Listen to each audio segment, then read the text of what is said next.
আসসালামু আলাইকুম সুপ্রিয় ড্রাগন প্রেমী দর্শক শ্রোতা, আমি রয়েছে আমাদের দাসগ্রাম মিশ্র ড্রাগন ফলের বাগানে।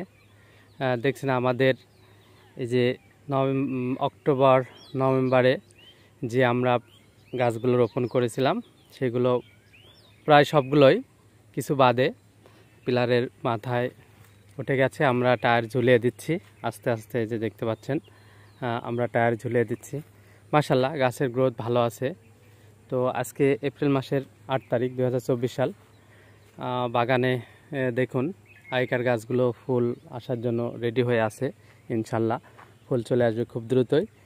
এই গাছগুলো থেকে আমরা এই সিজনে কিন্তু মোটামুটি আমরা ফল পাবো এই সিজনের শেষের দিকে, মাঝেও না, মোটামুটি মানে সিজনের একদম 2 ভাগ চলে যাবে, 1 ভাগ থাকবে। এই সময়টাতে মোটামুটি আমরা ফল কিন্তু পাবো, আমরা আশা করছি। আমাদের পূর্ব অভিজ্ঞতায় এটা কিন্তু বলে।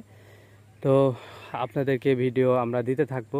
জানেন এটা লিচু বাগান ছিল, এখনও আরও অন্যান্য কিছু ফলের গাছ আছে, যেমন আপনার রয়েছে কুলের গাছ, 2-4টা পেঁপে গাছ আছে, লিচু গাছও 2টা রয়েছে। তো আমরা এখানে সম্প্রসারণ করেছি ড্রাগনটা। তো মাশাল্লাহ এবার ভালো কিছুর অপেক্ষা আমরা রয়েছি। এখানে অনেক কয়টা জাত নিয়ে আমরা কাজ করছি। তো সুপ্রিয় দর্শক, এছাড়া আমাদের বিচ্ছিন্নভাবে 2-4টা আখের ফিলিপাইনি ব্ল্যাক আখ আমরা এখানে লাগানো আছে পরীক্ষামূলক। তো সুপ্রিয় দর্শক, আপনাদের সবার সুস্বাস্থ্য কামনা করে ভিডিওটি এখানে শেষ করলাম। আল্লাহ হাফেজ।